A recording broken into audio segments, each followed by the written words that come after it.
भाई रोड देखो कितना गजब का है, बिल्कुल सीधा है, बिल्कुल स्ट्रेट दिख रहा है दूर तक, 2 किलोमीटर तक दिख रहा है। जैसे यमुना एक्सप्रेसवे, मुंबई एक्सप्रेसवे दिखता है ना, वैसे ही है, बिल्कुल सीधा। और हम आ चुके हैं 80-82 किलोमीटर आ गए हैं, 1 घंटा ऑलमोस्ट चल चुके। और मैं ये सोच रहा था यार, एक बात ध्यान आई थी, सोचा आपको बताऊं। मतलब महाकाल से हम निकले, मतलब महाकाल में अब ऐसा फील हो रहा है कि हमें मतलब कितनी शांति मिल रही थी, कितना रिलैक्स फील हो रहा था। मतलब कि बस ऐसा लग रहा था कि वहीं खो गए, इतना अच्छा लग रहा था। और मंदिर गए थे तो पहले तो थक गए थे क्योंकि वेट करना पड़ा था, क्योंकि लाइन में। जब फिर अंदर गए, दर्शन करे, तो इतना अच्छा लगा। बस यही बताना था आपको। और जो हमारे साथ आए उनका भी एक्सपीरियंस जानते हैं कि उनको कैसा लगा। आपको कैसा लगा जी? इस मंदिर का एक्सपीरियंस बहुत ही ज़्यादा डिफरेंट एक्सपीरियंस है। आप जब तक दर्शन नहीं करोगे, जब तक ऐसा लगेगा कि सब नॉर्मल है। बट एक बार आप वहाँ पर जा कर के, एक बार आप वहाँ पे खड़े होगे, आप उनको देखोगे एंड कुछ मांगोगे या नहीं भी मांगोगे, बट एक बार जब वहाँ पे जाओगे, पहुँचोगे, देखोगे, तो यू विल रियलाइज़ कि क्यों इसको महाकाल मंदिर बोला जाता है। एक मतलब ऑटोमेटिकली एक एनर्जी सी आती है, एक वाइब अच्छी आती है कि हाँ हम मतलब कहाँ आ गए, कि मतलब महादेव के चरणों में आए। तो ऐसा फील होता है कि सब कुछ ठीक हो जाएगा। वेरी डिफरेंट फीलिंग, मतलब एक तरीके से गूज बम से आ जाते हैं। हाँ एग्जैक्टली। बाकी बस और कुछ कहना है? नहीं, बस यही कहूँगा कि जरूर आओ यहाँ पे, जरूर ये लाइफ में एक बारी विजिट जरूर करना। एक्सपीरियंस जरूर, ये लाइफ टाइम एक्सपीरियंस है जो कि करना चाहिए सबको, आई गेस। मैं तो दूसरी बार ही आया हूँ, एक बार मैं पहले ट्रेन से आया था, मैं और मेरी वाइफ और मेरा कज़न। जब भी बहुत अच्छा लगा था। जब मैं व्लॉगिंग वगैरह नहीं करता था, ये तो कुछ टाइम से स्टार्ट करा। बस आपका प्यार देना बाकी है, आप प्यार दो भर भर के, यही चाहता हूँ मैं। हमें भी थोड़ा सा चला दो, हमारे भी थोड़े खर्चे पानी निकल जाए, हम भी सबके साथ चल रहे हैं। बाकी व्यू देखो बस। अब रह गया हमारा 377 किलोमीटर रह गया, 7 घंटे का रास्ता। बस चलते हैं। हाईवे देखो कितना बढ़िया है। बस एक ही दिक्कत है यहाँ पे, बस कुछ मिलता नहीं है ना, यहाँ तक कि रेस्ट रूम भी नहीं है, वॉशरूम वगैरह कुछ भी नहीं बन रहा। 122 किलोमीटर ऑलमोस्ट 1.5 घंटा लगा लो, तो 1.5 घंटा आपको कुछ नहीं मिलेगा। अगर आपको पेट्रोल वगैरह चाहिए तो सब आपको एग्ज़िट लेके जाना पड़ेगा। जैसे ये जगह जगह बीच बीच में हर 10-12 किलोमीटर पे एग्ज़िट बन रहे हैं, जो छोटे छोटे गाँव है। जैसे यार टोल गेट 1 किलोमीटर में, ऐसे ही हमने लिया था उतर के। बाकी देखो बस यही चीज़ है। बाकी हम चलते हैं, पहुंचते हैं फिर और आपसे आगे बात करते हैं। भाई यहाँ से 20-25 किलोमीटर रह गया ये वाला हाईवे। और इस पे हाँ ये बताना भूल गया मैं, इस पे वो एनुअल पास वाला ना एप्लीकेबल है, वो कवर्ड है इसमें। तो एनुअल पास से ही कटते हैं ये वाले एक्सप्रेसवे में भी।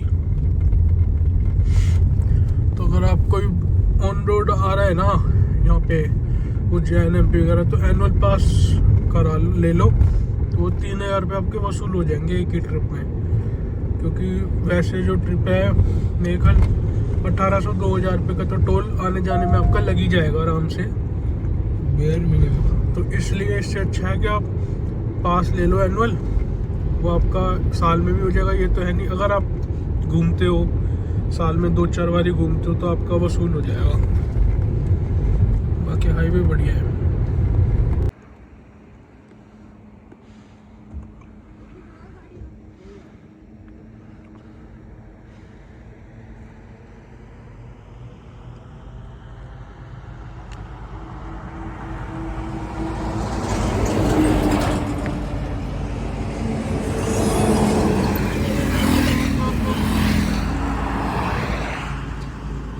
भाई देख कितना मस्त क्लियर वेदर है। फ़ोटो वगैरह खिंचवाने के लिए रुके हैं 5-10 मिनट। व्यू देखो आप कितना गजब का आ रहा है, और कितना क्लियर मौसम है, बिल्कुल पोल्यूशन नहीं, बिल्कुल ब्लू स्काई, स्काई ब्लू बिल्कुल नेचुरल कलर जो होता है। वहाँ पे मुर्गियाँ लेके जा रहे हैं पकड़ के, और ये कटेंगी। क्या मस्त व्यू है, मस्त हाईवे, मस्त व्यू। ये मस्त हमारी राजकुमारी जो बहुत ज़्यादा गंदी हो गई है, जाके इसको बढ़िया धुलवाएंगे सर्फ से, साबुन से, शैम्पू से, सब कुछ कर देंगे इस पे। तो चलो निकलते हैं, फ़ोटो वगैरह खिंचवा ली हमने, निकलते हैं अब। तो जी चढ़ गए अब अपन दिल्ली मुंबई एक्सप्रेसवे पे। ये जहाँ से हम आए थे ना कल, ये वहीं से लेके जाएगा। वही दिल्ली अजमेर जो रास्ता आता है दिल्ली मुंबई एक्सप्रेसवे बीच में, वहीं से ये काटेगा हमें, अपने को वहीं से उतार देगा अजमेर की तरफ। तो ये वही जहाँ से हम आए थे वहीं से हम जा रहे हैं। सेम रास्ता है, बढ़िया रास्ता है।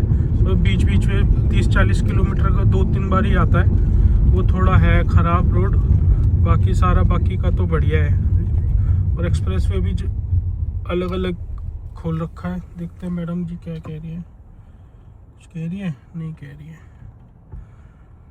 तो बस यही है। ये कह रही है रुक जाओ।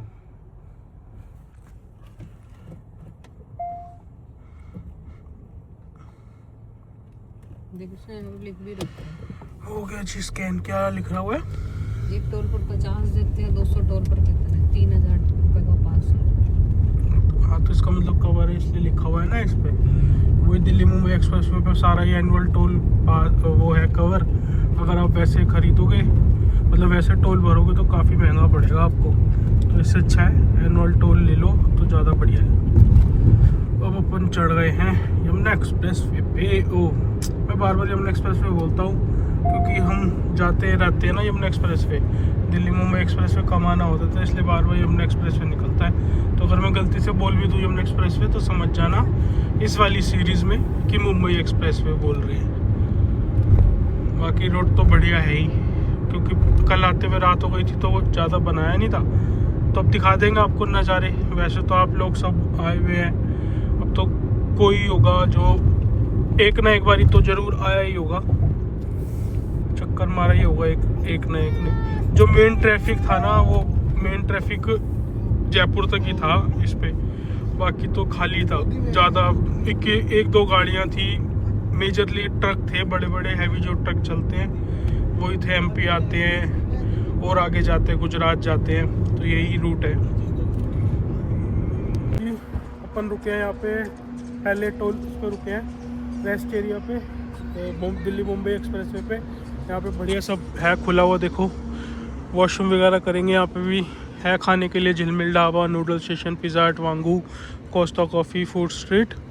तो बाकी और आगे ना, आगे नहीं है मेरे ख्याल से, पहला ये चढ़ता है ना, इसलिए ये रेडी कर रखा है, ये तैयार है बिल्कुल। यहाँ आप जा सकते हो, क्योंकि हम जब कल आए थे तो बीच में हमें कोई भी नहीं मिला था रेस्ट एरिया, इस पर सब बंद थे, मतलब बना हुआ ही नहीं था अभी। तो सिर्फ आते हुए हमें ये पहला पड़ता है, तो शायद इसलिए बना रखा है। बाकी आगे जैसे भी जो भी सिचुएशन होती है, होता है नहीं होता, वो आपको बताएंगे। अभी हम भी फ्रेश वगैरह होते हैं, फिर भी आगे चलेंगे। 5-10 मिनट लगाएंगे, थोड़ा स्ट्रेचिंग वगैरह हो जाएगी बढ़िया, तो फिर आगे चलेंगे। देखो भाई, ये थोड़ा सा बीच का बना नहीं है पैच, ये अब हमें 2.5 किलोमीटर बाद ये एग्जिट कर देगा। तो फिर आगे से कनेक्ट करेगा कहीं से 40-50 किलोमीटर, थोड़ा गांव लेके जाएगा, फिर कनेक्ट करेगा। ऐसे बीच बीच में पैच नहीं बना, बट मेरे को लग रहा है जहाँ तक है 70-75% बन चुका, 20-30-25% ही अभी नहीं बना। वो भी बन जाएगा 6 महीने साल में पूरा कंप्लीट हो जाएगा। बाकी सामने का व्यू देखो क्या तगड़ा है। बाहर से दिखाता हूँ आपको, शीशा गंदा हो रहा है, देखो क्या तगड़ा व्यू है। सामने पहाड़ है और इधर खेत ही खेत।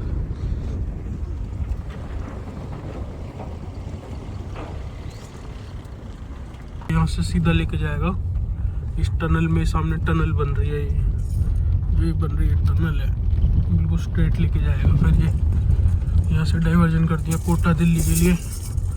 देखो हो जाएगा काम, तो जोरों शोरों से चल रहा है यहाँ पे। बाकी अब 30-40 किलोमीटर का जहाँ तक ये पैच खराब होगा। भाई सरसों का खेत है पूरा, कितनी बढ़िया सरसों आई हुई है।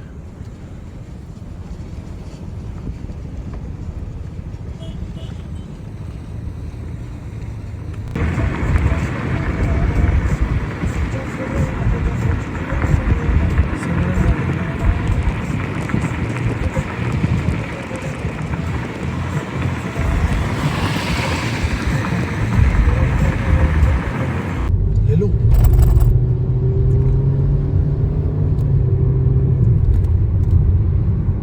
भाई इस रोड पे, इस हाईवे पे हम कल जब आए थे तो ज़्यादा खाली था रात में, दिन में ज़्यादा ट्रैफिक है, गाड़ियों का भी और ट्रकों का भी। ये देखो इस बाइक वाले को, देखो कितना ट्रैफिक आ रहा है। और हम जब कल आए थे सुबह में, यही बोल पाया।